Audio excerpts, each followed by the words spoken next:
What's up, guys? We're here to go over UFC Fight Night, Pavlovich versus Blaydes. It's going to be UFC Vegas 72, and so UFC 287 just happened. Um, Overall, on my picks, I did pretty good, and I think I only got 4 fights wrong. Um, Bets weren't so great. I did have a big play. I had a total of 5 units on Ignacio Bahamondes. I had 3 units on one book and 2 units on another book.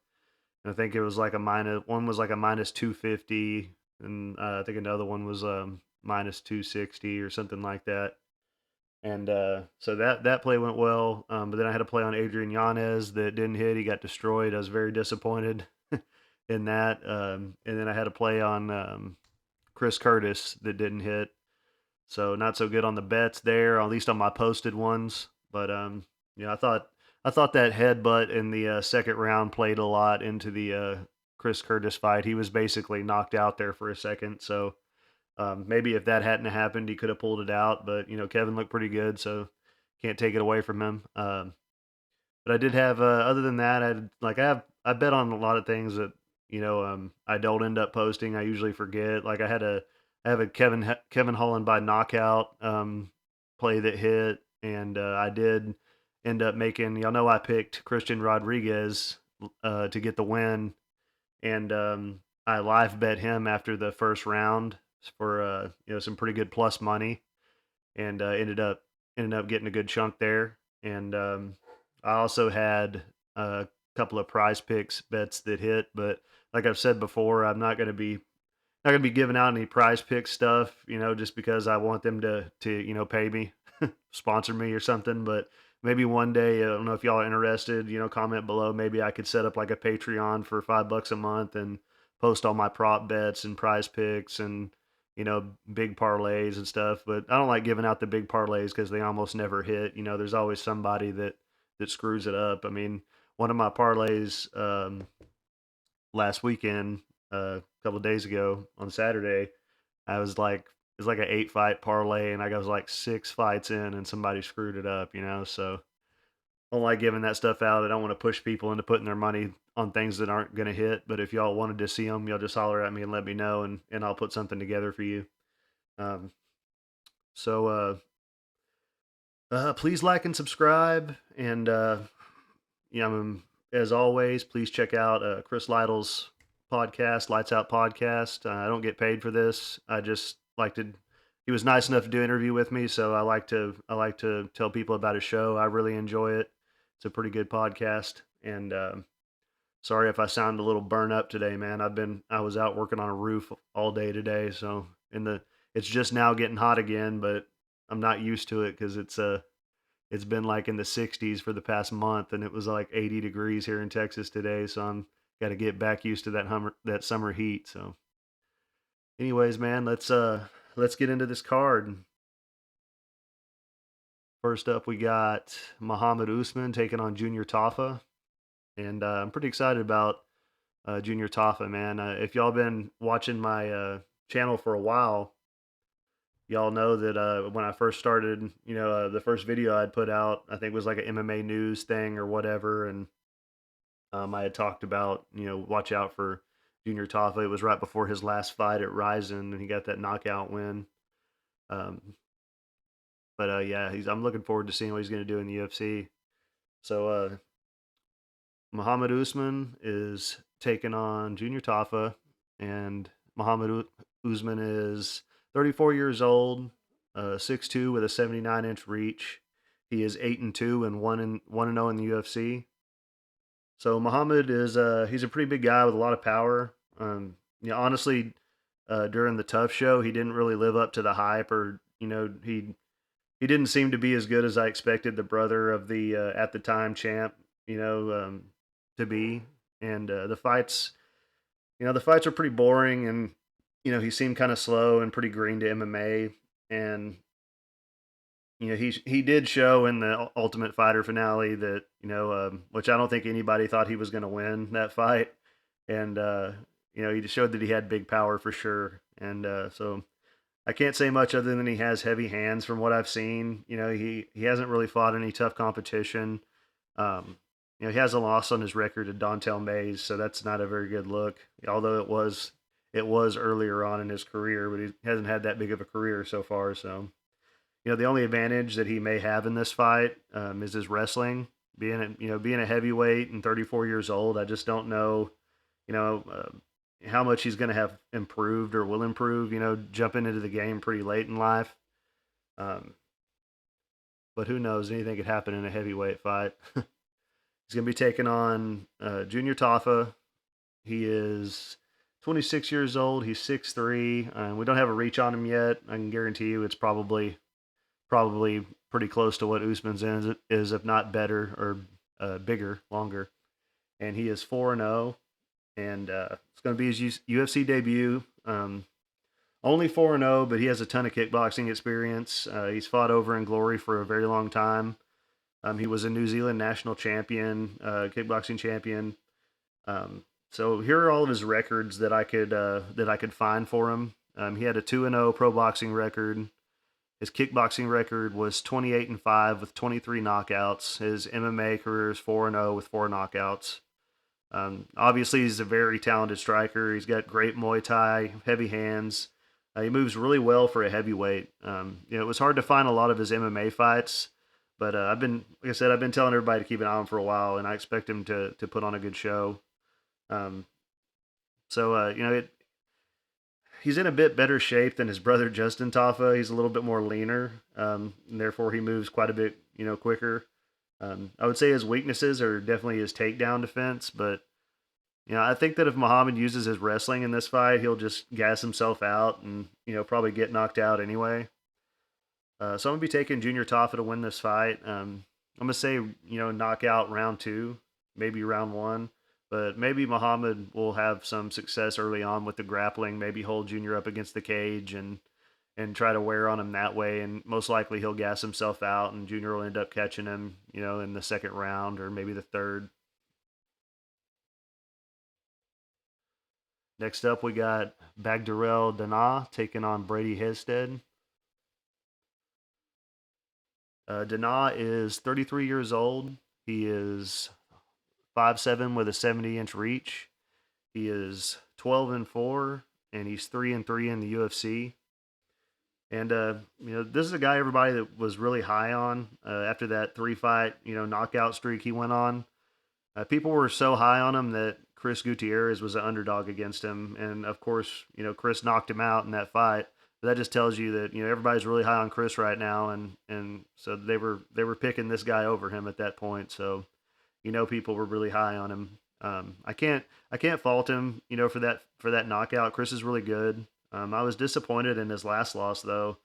So it was against Kung Ho Kang, and just had trouble getting anything going that fight. He was kind of just getting outlanded and you know whatever. But it was kind of disappointing. I really expected him to win that fight. But he's a real exciting. He's fun to watch. He's got a really good lead right hand, big power, constantly moves forward. He throws long combinations. He stays calm. He counters really well. He stays in position to use his power real well. He lands hard even in the middle of like switching stances. He throws really hard leg kicks.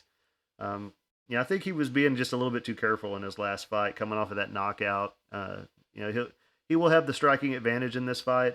I'm not really sure on his takedown defense. We haven't seen much of it in his UFC career, so that's something to worry about, and it's something that I spent a lot of time thinking on and running tape back on Brady and to make my decision on this fight. And Brady is 23 years old. He's 5'8" with a 71-inch reach. He's 6-2 and 1-1 in the UFC. Brady has a lot of finishes on his record on the regional scene. He hasn't shown much of that in the UFC yet. He's going to have a 1-inch reach advantage here, and he's got really good wrestling. Like in the Ricky Tercios fight, he kept falling into submissions, but he got out of them. So I mean, I can't fault him too much for that. I'm sure he's worked on that. His striking is like pretty wild. He wings a lot of punches. Not very pretty to watch. Um, his grappling is where he stands out. He'll need to get the takedowns to win this fight. Seems like a pretty big guy for the weight class. He does have pretty bad striking defense. He does get hit a lot. But if he can get the takedowns, he may win this fight. And I've been kind of torn on this fight because I usually go with the guys with the grappling advantage. And my gut tells me that danaa will knock him out, and that danaa has fought the better competition. But I really worry about his takedown defense because the fights I've watched probably what 4 or 5 fights of danaa, and nobody was really trying to take him down. And especially, I don't think anybody was, because Brady is a really good wrestler, and actually is really impressive. He does go out there and he does get the takedowns every time he fights. Um, so I'm going to go with the underdog, man, and I'm going to pick Brady to get the win, even though I don't want to. He does always get the takedowns, man. So I'm going to take him to get the takedowns in this fight and tire danaa out. And but danaa could catch him running in, being crazy like Brady does sometimes. So. Next up, we got Yahya taking on Montel Jackson. Ronnie is 5'6" with a 68-inch reach. He's 38 years old. He is 28-10-1 and 13-4-1 in the UFC. And that's actually not a bad record for a guy that's been in the UFC this long. He's been in the UFC since 2011.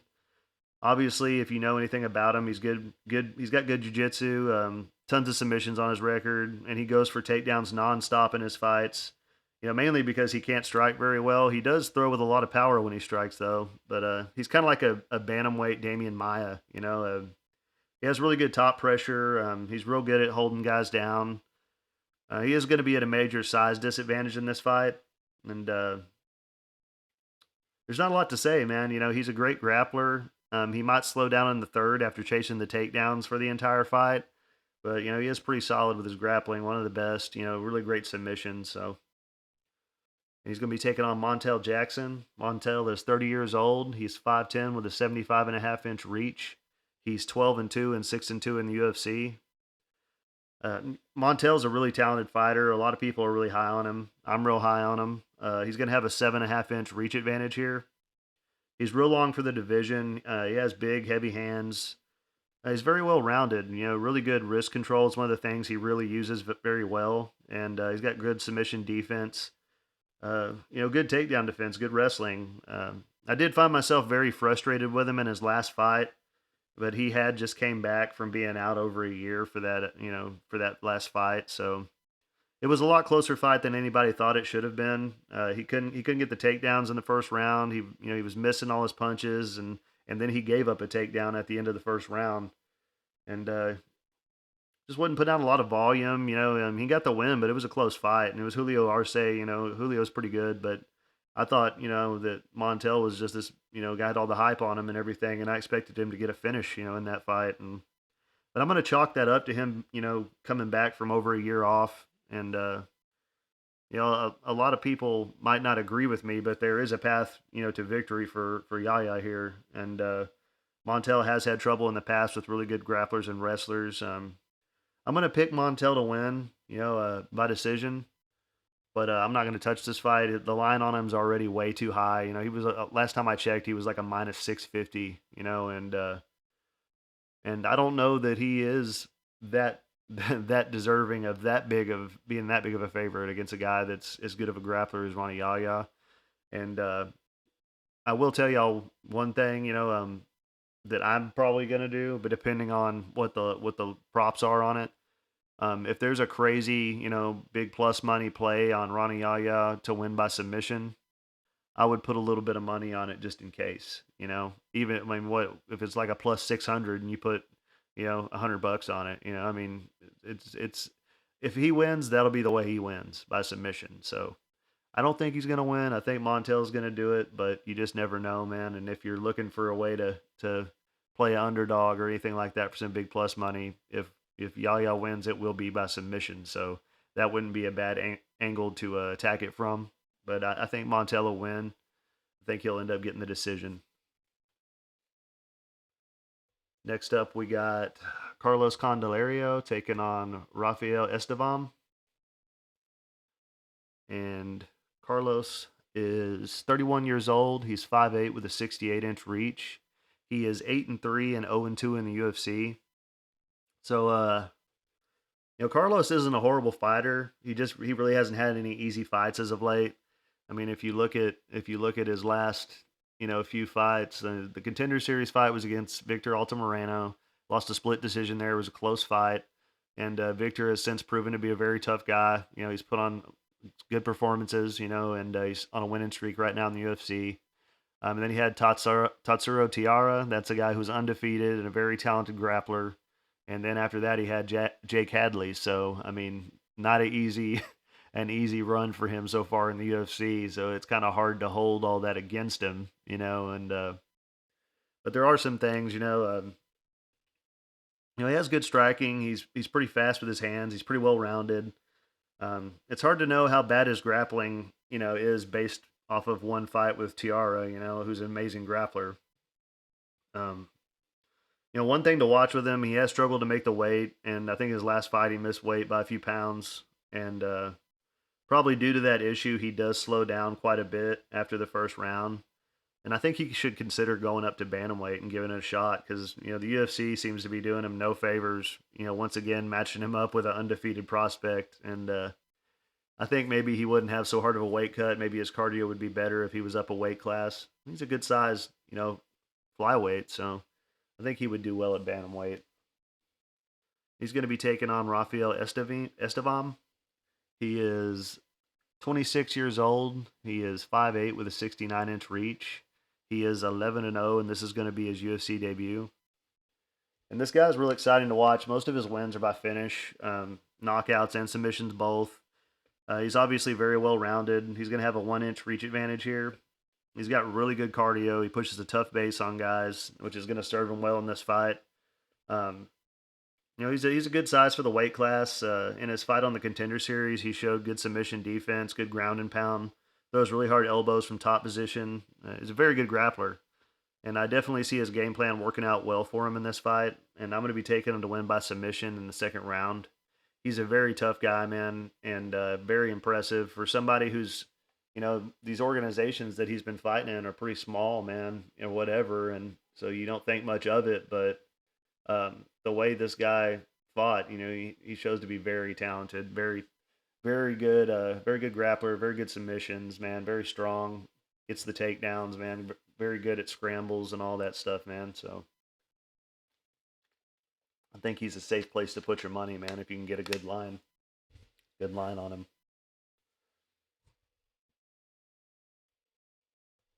Next up, we got Ricky Glen taking on Christos Giagos. And Ricky Glen is 34 years old. He's 6 foot tall with a 70.5-inch reach. He is 22, 6-2, and 4-3 in the UFC. So Glen was out for 2.5 years after losing to Kevin Aguilar, which wasn't a good look.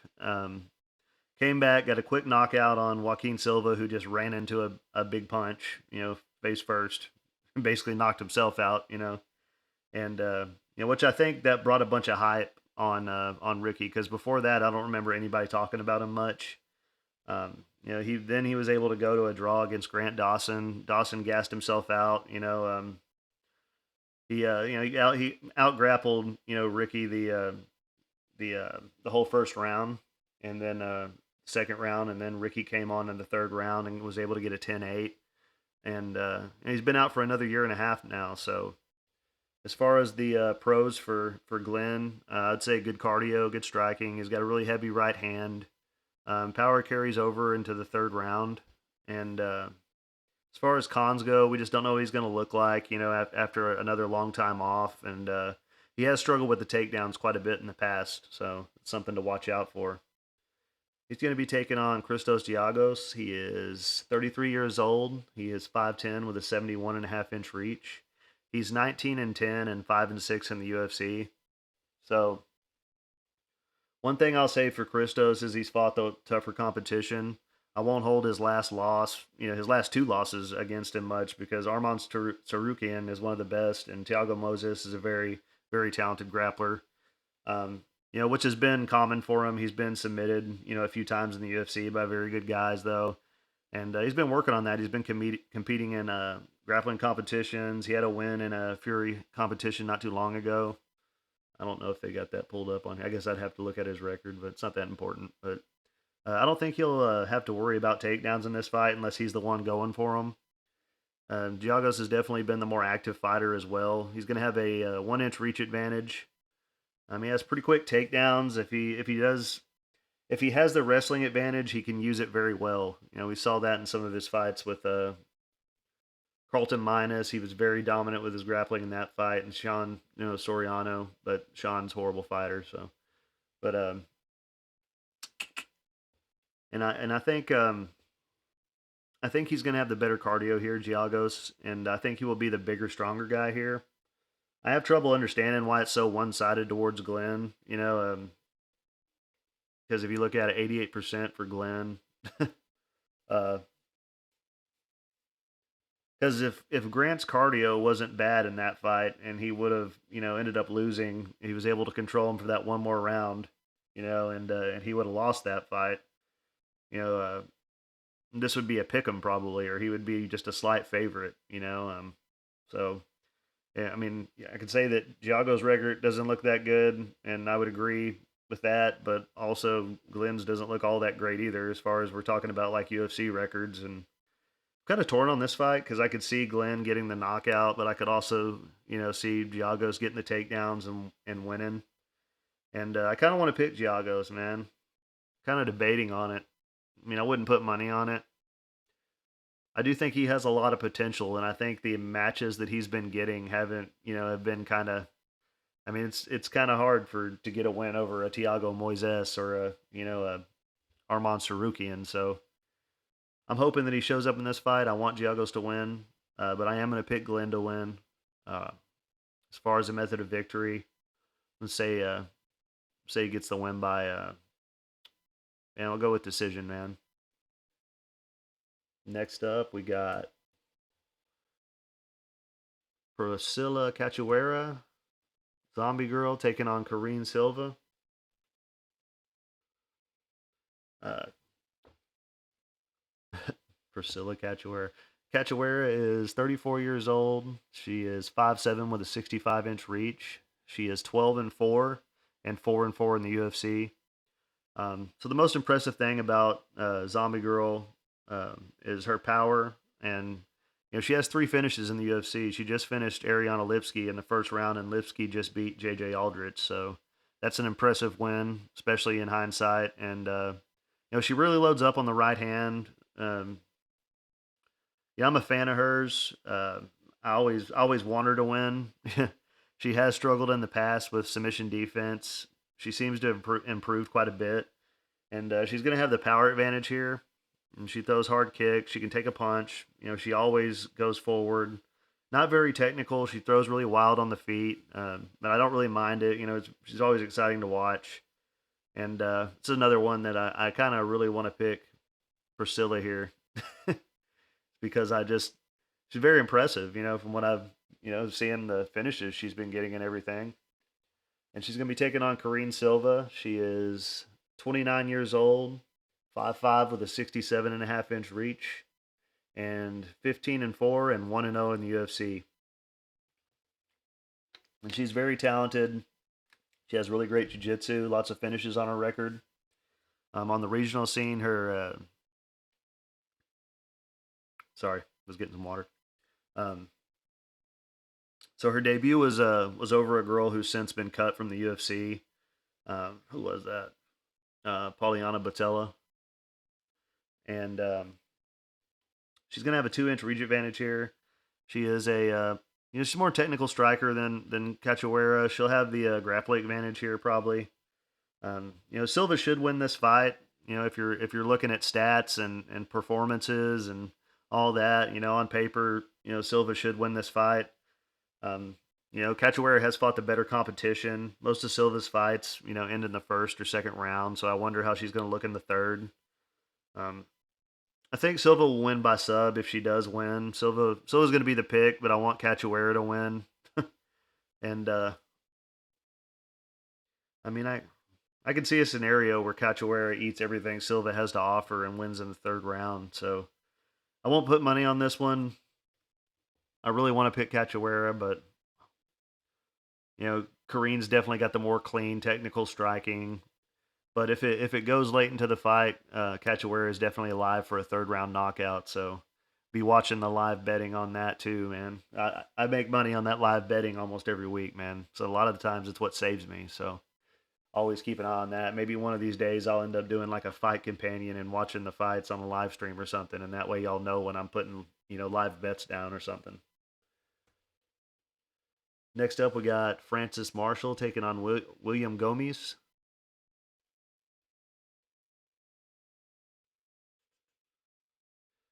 Francis is 24 years old. He's 5'9" with a 72-inch reach. He's 7-0 and 1-0 in the UFC. And he made his debut knocking out a really tough guy in Marcelo Rojo. He's a young guy. He's going to be constantly getting better. He's a pretty good sized featherweight. He's a very good wrestler, and he showed his hands in his debut though, man. He trains under Kurt Pellegrino, a former UFC fighter. He's a very powerful guy, very powerful wrestler. I don't have anything bad to say on this guy. He's going to have the wrestling advantage here, and I expect that to serve him well in this spot. And neither of these guys have really fought super high level competition, but I was very impressed with Francis Marshall in his UFC debut. I mean, he didn't have any trouble in that fight whatsoever. He's going to be taking on William Gomis. He is 25 years old, 6 foot tall, with a 73-inch reach. He's 11-2 and 1-0 in the UFC. And he's a real tall guy for the weight class. He's going to have a 1-inch reach advantage here. He's a very talented kickboxer, technical striking, throws a lot of kicks, fights mostly in the southpaw stance. I think he'll have the striking advantage here, but I think Marshall will have the power advantage and definitely the wrestling advantage. And I expect Marshall to win this fight with his wrestling. I'm going to take him to win by decision. He needs to play it really safe. Gomes is a very talented striker. He's got really good kicks. So Francis needs to get in there and get the takedowns and control this guy on the ground. Try to finish him that way, maybe by submission. But I'm going to say that Gomes survives, and I'll say Francis wins that by decision. Next up, we got Carol Rosa taking on Norma Dumont. And Carol Rosa is 28 years old. She's 5'5" with a 67.5-inch reach.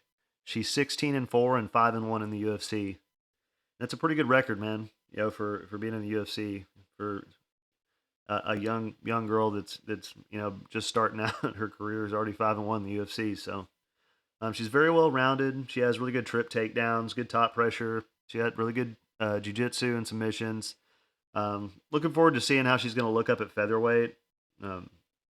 She stays real calm. She doesn't overexert herself, and she doesn't really take any unnecessary risk. And sometimes I wonder if maybe that's because of the weight cuts. I mean, maybe that's why she's going up to featherweight. And I expect her to look better at featherweight and cutting less weight. So, and she's gonna be taking on Norma Dumont. She is 32 years old. She's 5'7" with a 67-inch reach, and she's 8-2 and 4-2 in the UFC. And it's very one-sided on Tapology, man, for Dumont. And I don't really know why. I mean, she lost to Macy Chason and Megan Anderson, so I don't consider either of them top of the line fighters. They're really only relevant because there's barely any featherweight women in the UFC, and there's not a lot of action in the weight class. Norma's going to be the bigger fighter. I honestly think this fight could go either way. I think Norma will probably be better on the feet. Rosa will be better on the ground. And originally, man, I was like, man, I'll go with. I was gonna go with Carol Rosa, and then I looked at the odds, and Carol Rosa's actually the favorite right now because I figured Carol would be the underdog, so I wanted to take her there. And then I saw that she's a favorite right now, so then I'm like, man, kind of want to go with Dumont then because I was just gonna kind of go with the with the underdog in this because I figure it could go either way. Um, I guess since Norma's the underdog, man, I'll go with her on this one. I'd say the value would be on her more so, but there's a good chance that Carol gets the win here, man. I really did want to pick her in the beginning. That was who I was going to say, and but I would say go with the underdog in this spot. If you're planning on putting money on it, I would say go with the underdog. There's more value there. Next up, we got Yasmin Lucindo taking on Brogan Walker. And Yasmin Lucindo is 21 years old. She's 5'3" with a 66-inch reach. She's 13-5 and 0-1 in the UFC. And her debut was against a very entertaining. It was a very entertaining fight, very entertaining. Yasmin Uruguay. That was an amazing fight, and they were both very entertaining. Her and her opponent showed that they should have been in the UFC a long time ago. She Lucindo looked very good even in a loss. Very young, has tons of experience for her age, lots of finishes on her record, KOs and submissions. Great cardio. She pushes a really good pace. She can be real wild at times, but very fast hands. Even when she's winging wild shots, they're really fast. So she's going to look better every time we see her. She's going to continue to improve. I'm not one to bet on women's MMA very often, but this girl's pretty good. And if she needs to use her grappling in this spot, she will be able to. And I would say she definitely has that advantage here, but I think she also has a striking advantage here. And she's going to be at a slight height and reach disadvantage, which I'm sure is something she's probably used to and dealt with in the past. And she's going to be taking on Brogan Walker. She is 33 years old, 5'4" with a 67-inch reach. She is 7-3 and 0-1 in the UFC. So Brogan's record doesn't include the wins in the Ultimate Fighter House. We saw that she struggles with the grappling and the takedowns. I'm looking forward to seeing if she looks better here. She's a very good. She has good kickboxing. She was supposed to fight Na Ling not too long ago, and that was a winnable fight for her. But unfortunately, I'm gonna have to go with Lucindo here to get the win. And I'm gonna say, since Brogan showed to have pretty bad cardio in her last fight, I say Lucindo gets a third round finish, maybe TKO by ground and pound. Now we're getting into the good fights.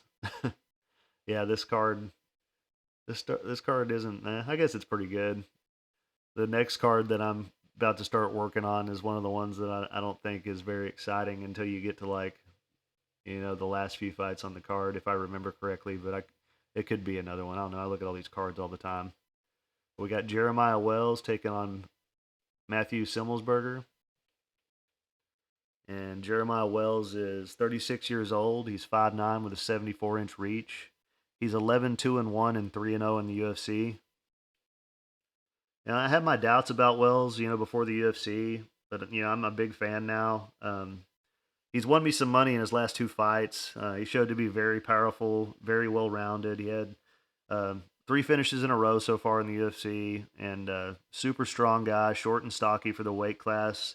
He trains at Renzo Gracie Philly. He has really good jiu-jitsu. This is going to be the toughest guy he's faced yet, though, in Semelsberger. I do worry about Wells' cardio in the third round. I don't know if it's bad.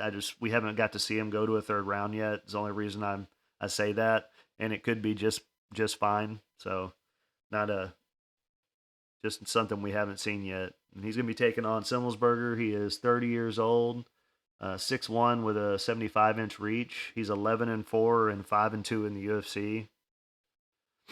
So my very first video that I put out, I had to talk about how I had a bad night because Semelsberger beat Jake Matthews, and he showed me how bad Jake's chin is, and I've never been super high on Alex Morono until recently. He showed to be pretty good, but I thought Semelsberger would destroy Alex, and he didn't. He got beat up that fight bad, and so I'm on the fence with him. Sometimes Semelsberger looks amazing, and sometimes I'm not so impressed. Like the AJ Fletcher fight, I expected him to destroy him, and he didn't. He's very well rounded. He has good wrestling, good takedowns. He does tire out when he does use a very wrestling heavy approach. Into the third round. He's got very heavy hands, really good striking. He'll be much taller, but only have a 1 inch reach advantage here. And he has been knocked out twice early in his career. I don't think these guys are going to be able to take each other down. I think this is going to be a very exciting fight while it lasts. And I'm going to be taking Wells to get the win by knockout. But if this fight goes into the third round, that will probably be unless Semelsberger's trying to get takedowns the whole time, he'll probably shine in the third round if it gets there. So that's something to watch for too. Maybe he does get a late finish if it goes into the third. So be watching the live betting on that. But I'm going to be taking Wells to get the knockout.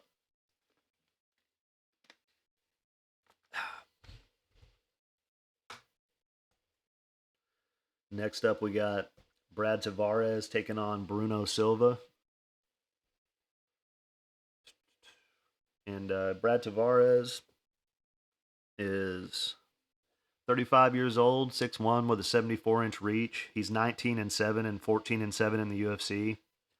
And he's very good, man. His losses have only been to some of the best guys in the world. If we look at his record real quick, uh, he lost to Dricus du Plessis. And although Dricus does have a very bad cardio problem, he is still undefeated in the UFC right now. And he beat Omari Akhmedov, Antonio Carlos Jr. That's Shoeface, right? That's what they call that guy. He had a loss to Edmund Shabazian. Edmund was good at the time. Israel Adesanya, he went to the decision with him. He knocked out Christoph Jocko. He beat Talis Leitis, Elias Thurido. He lost to Robert Whitaker. He beat Nate Marquardt. Yoel Romero, he had a loss to him. So only really tough guys, beat Brad Tavares, man. He's a pretty tough guy. And so he did take a lot of damage in his last fight, but it's been over 8 months, so he has had the time to heal. He has good takedown defense. He fights smart. He's got good cardio. The power is there, even though he hasn't had a ton of knockouts in the UFC. He's a pretty good striker, and that's how he wins most of his fights. He lands the volume and the clean shots and kind of points his way to a decision. And well, honestly, he could get a finish in this fight, but he's going to be taking on Bruno Silva. He is 33 years old, 6 foot tall, with a 74-inch reach. So they're dead even on the reach here. He is 22-8 and 3-2 in the UFC. Let me start by saying that I will never put money on Bruno Silva after how he looked in his last fight. He showed to have no gas tank at all, and I'm not really sure what was up with him. How do you go from having a competitive fight with Alex Pereira, the champ, or was the champ till this weekend, and to losing to Gerald Meerschaert? He has big power. He's got tons of wins by knockout. He's very skilled on the feet. I think Brad will just need to smother Bruno up against the cage for a round, to slow him down, and then just kind of pick him apart after he's gassed out. And maybe Tavares does what Gerald Meerschaert does and tires him out, and then ends up getting a submission. I'll say he gets a submission in round 3, rear naked choke, or we'll say rear naked choke. Next up, we got Bobby King Green taking on Jared Gordon. And Bobby Green is 36 years old. He's 5'10" with a 71-inch reach. He's 29, 14 and 1, and 10 and 9 in the UFC. And that doesn't sound good, 10 and 9 in the UFC, but his record on paper doesn't do him justice. I mean, he's fought a lot of tough guys. He's got a lot of good wins, put on a lot of good performances, and so Bobby's one of the slickest boxers in the UFC. He has amazing head movement. I love the way that he rolls with his punches whenever people are hitting him. So they almost have no effect on him a lot of the time, and he keeps his hands down really low so people don't see the punches coming. He throws a ton of volume. He uses his jab very well. It's crazy how bad he was destroying Drew Dober in his last fight before Dober ended up catching him finally and knocking him out, which worries me a bit because that's one of the few times that Green's been finished, like knocked out. I mean, completely out. I don't think I've ever seen that happen to him so far, but I expect him to be the better striker here. He will have a 3-inch reach advantage in this fight. And, he has struggled with really good grapplers in the past, Islam Makhachev and Probably who else has he fought that's a really good grappler that look at his record. Thiago Moises, that was probably one where he got out grappled there. Actually, no, it wasn't. If I remember that fight, it was a close fight on the feet, and Thiago got the decision. He might have got a couple takedowns there, but yeah, this some of these people look like. I guess he hasn't fought a whole lot of really, really good wrestlers other than Islam Makhachev and Thiago Moises. Anyways, he's going to be taking on Jared Gordon. He is 34 years old. He's 5'9" with a 68-inch reach. He's 19-6 and 7-5 in the UFC. And Jared's a very underrated fighter. He got robbed in his last fight against Paddy Pimblett, and he clearly won that fight. But when we were watching that fight, I actually told my girlfriend, I was like, if this fight goes to decision, Paddy's going to win no matter what, because the UFC wanted him to win that fight. And so it sucks that Gordon got screwed, man. And he's a good wrestler, good grappler, which is where Green struggled in the past a little bit. And he'll have to get the takedowns to win this fight for sure. Green's already a really big favorite, and I think he wins. But I don't agree with the line, being so high because Gordon's very good. If Gordon gets the takedowns, jump on the live betting line, see if you can get him a good plus money. Otherwise, I expect Green to win by decision. I don't know if Gordon's as good enough as a wrestler to be able to get Green down. He does have good takedown defense. Like I said, he's really only struggled with the really high level wrestlers. So I'm going to take Green to win by decision.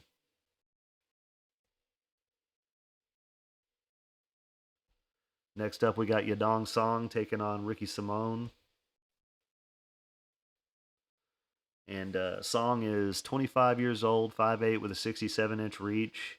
He is 19-7-1 and 8-2 in the UFC. And he's really good. He just keeps getting better every time we see him. I'm a fan of his for sure. I really like his boxing. He's very fast. He throws good long combinations. He came into the UFC at a very young age, and 10 fights in, he's still only 25 years old. So it's pretty impressive what he's accomplished so far. And I don't hold his last loss against him. Corey Sandhagen's one of the best in the world, and it wasn't like he was finished. The fight was stopped because of a cut. So, and who was this? His other loss was to Kyler Phillips, which I think Kyler Phillips is very good, but maybe he's not. Maybe he had a bad night that night. I don't think he's that good that he should have beat the version of Yadong Song that beat Casey Kenny, Julio Arce, and Marlon Moraes. But so he's gonna be taking on Ricky Simone. He is 30 years old. He is 5'6" with a 70-inch reach, and he is 20-3 and 8-2 in the UFC. And Simone is a very powerful wrestler. I was shocked at how easy he made beating Jack Shore look in his last fight. I mean, it really blew me away because Jack had really he had really impressed me with the Timur Valiev fight. I thought Jack was on his way to the title shot, and Jack had nothing for him, man. And Ricky has amazing takedown defense. He has really good submissions, especially his arm triangle choke. I believe he's had a couple wins by arm triangle choke in this. He's got 2 right there just on this. And he had a knockout over Rafael Sunsao.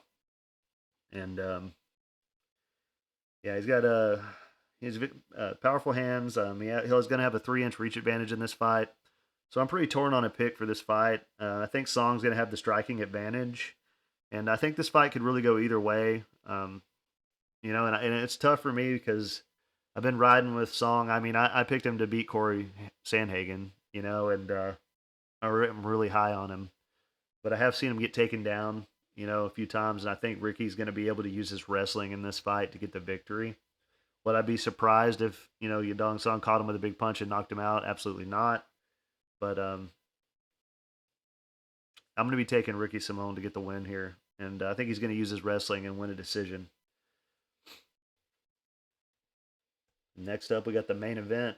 It's another one I've been struggling with, and I haven't quite decided on. It's like last week. I'm going to be sitting here contemplating on this video while I'm talking to y'all who I'm going to pick. So,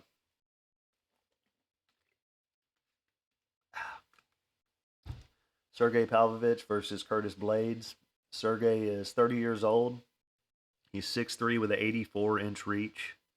Probably one of the longest reaches in the UFC, man. And he's 17-1 and 5-1 in the UFC.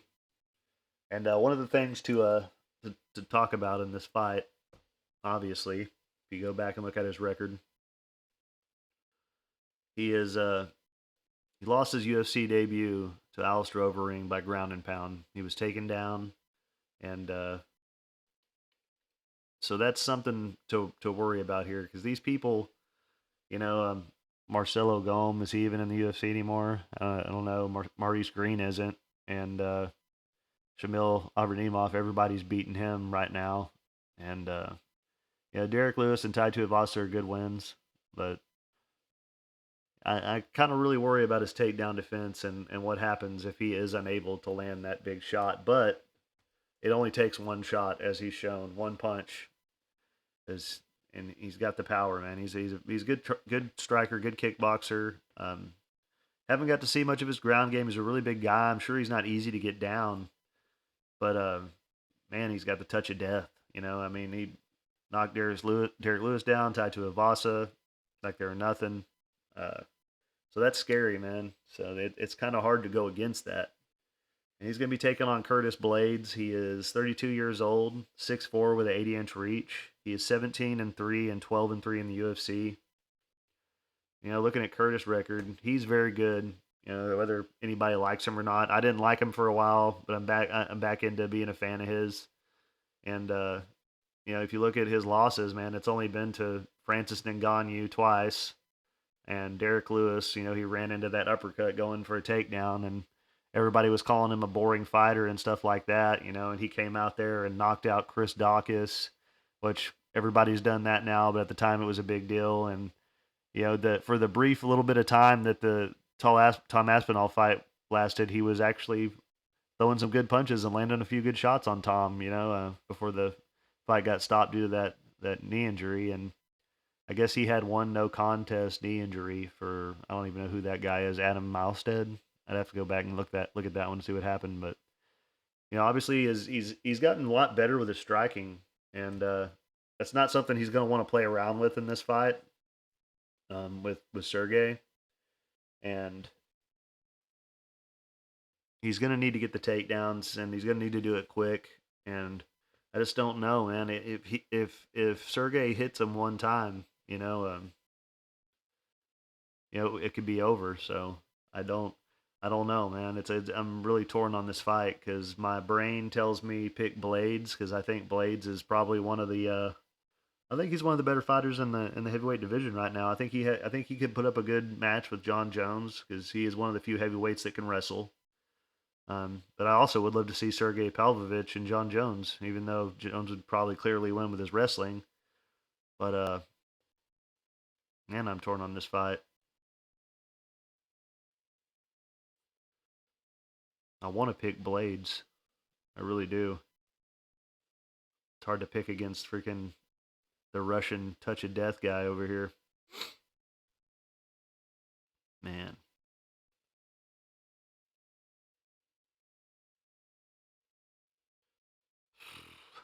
let me look at the line. Let me see who's a favorite right now, real quick. I believe Curtis was a favorite the last time I checked.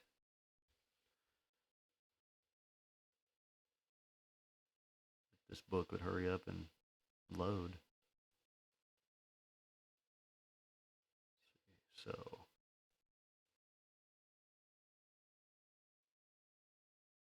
right now, Sergey Pavlovich is a plus 146 underdog, which makes me kind of want to pick him.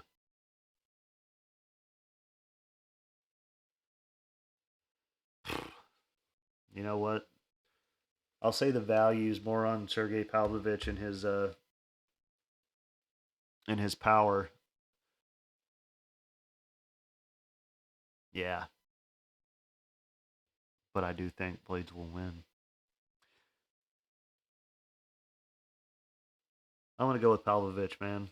He's an underdog. He's a good side. It's good plus money.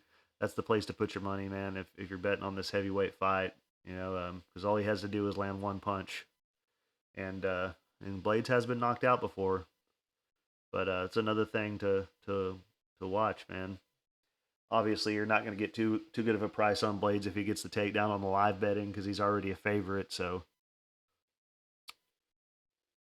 I wonder what the UFC is going for here. I wonder who they want to see fight Jones. Because obviously one of these guys is going to be the runner-up.